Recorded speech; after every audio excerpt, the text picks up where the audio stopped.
Right. Operation Sindoor పై ఎందుకు opposition Modi సర్కార్ను విమర్శిస్తోంది, దీనిపైన వాళ్ళ డిబేట్లో మాట్లాడదాం. డిబేట్లో పార్టిసిపేట్ చేస్తున్నారు ప్రముఖ రాజకీయ సామాజిక విశ్లేషకులు అంది సత్యం గారు, అలాగే కాంగ్రెస్ నాయకులు మానవతరాయ్ గారు, బీజేపీ నాయకులు శ్రీవర్ధన్ రెడ్డి గారు. నమస్కారం అండి అందరికీ. ముందుగా మానవతరాయ్ గారు, ఇండియాను చూసి ఈరోజు ప్రపంచం గర్విస్తోంది. అలాగే చేసినటువంటి దాడులతో పాకిస్తాన్ ప్రధాని మైండ్ బ్లాంక్ అయినటువంటి పరిస్థితి అది కూడా చూసాం. అయినప్పటికీ కూడా ఎందుకు మరి రేవంత్ రెడ్డి ఇంకోలా మాట్లాడడం వెనుక రీజన్ ఏంటి? ఎందుకు ఇండియాను అవమానపరిచేలాగా రేవంత్ రెడ్డి వ్యాఖ్యలు చేస్తున్నారు?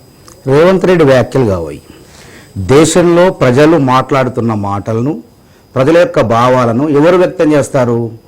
దేశంలో ప్రధాన ప్రతిపక్షంగా ఉన్న నేతలు రాహుల్ గాంధీ గారు, ఈ రాష్ట్రంలో అధికారంలో ఉన్నా సరే, కేంద్రంలో వాళ్ళ అధికారంలో కాబట్టి ఇక్కడ ప్రజల భావాలను, మనోభావాలను వ్యక్తం చేస్తున్నాం. ఆ రోజు 26 మందిని పొట్టన పెట్టుకున్నటువంటి ముష్కరులను, ఆ ముష్కరుల ఎవరైతే ఉన్నారో వాళ్ళ మొత్తాన్ని, ఆ ముష్కర జాతిని మొత్తాన్ని అంతం చేస్తామని నరేంద్ర మోడీ గారు పాకిస్తాన్పై యుద్ధం చేస్తామంటే దేశం మొత్తం కూడా ఒకటైంది.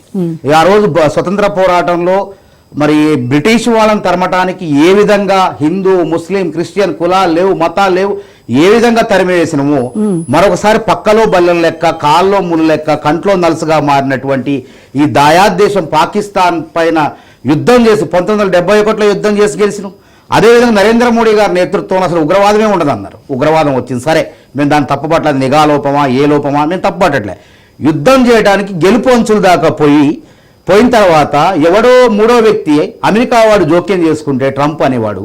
మళ్ళీ ఇంకో విషయం గమ్మత్తైన అంశం ఏంటంటే, ఇదే మోడీ గారు అమెరికా వెళ్ళి ట్రంప్ ఆప్కి బార్ ట్రంప్ సర్కార్ భారతీయ ఓటర్లను కూడా ఆ ట్రంప్కు ఓటేసే విధంగా చేశారు.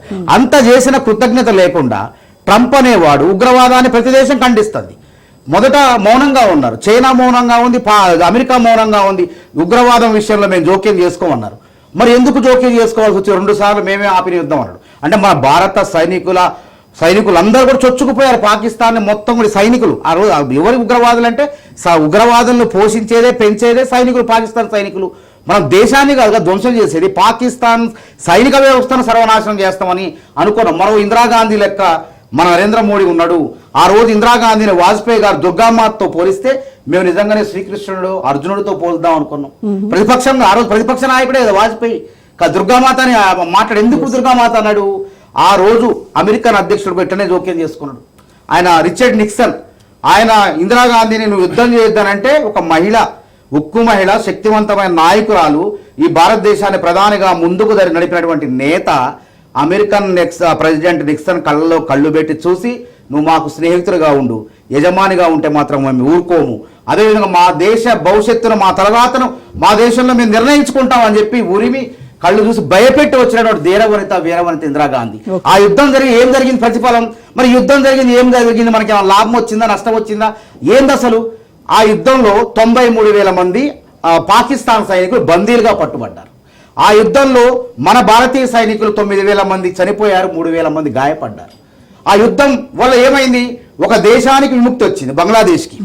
మరి ఈ దేశానికి ఈ యుద్ధం వల్ల, ఆపరేషన్ సింధూర్ వల్ల కనీసం 26 మంది భారతీయ మహిళల నుదుట సింధూరాన్ని దుడిచిన వాళ్ళని 5గురినో 6గురినో పట్టుకోలేకపోయినాం మనం. నా దేశం ఇప్పుడు తల దించుకుందా, తల ఎత్తుకుందా? నేను అడుగుతున్న సమాధానం ఇది. నా ఆవేదన కాదు. ఈ దేశంలో ప్రతి పౌరుడు, బీజేపీ నాయకులు ప్రతి ఒక్కళ్ళు కూడా ప్రశ్నిస్తున్నారు. దానికి దొంగతిరుగుడు ఎందుకు అంటే, యుద్ధం ఎప్పుడైనా సంధి ఎప్పుడు ఉంటుందండి? యుద్ధం జరగకముందు మరి ప్రతిపక్ష నాయకులు పిలిచినప్పుడు యుద్ధం ఎందుకు?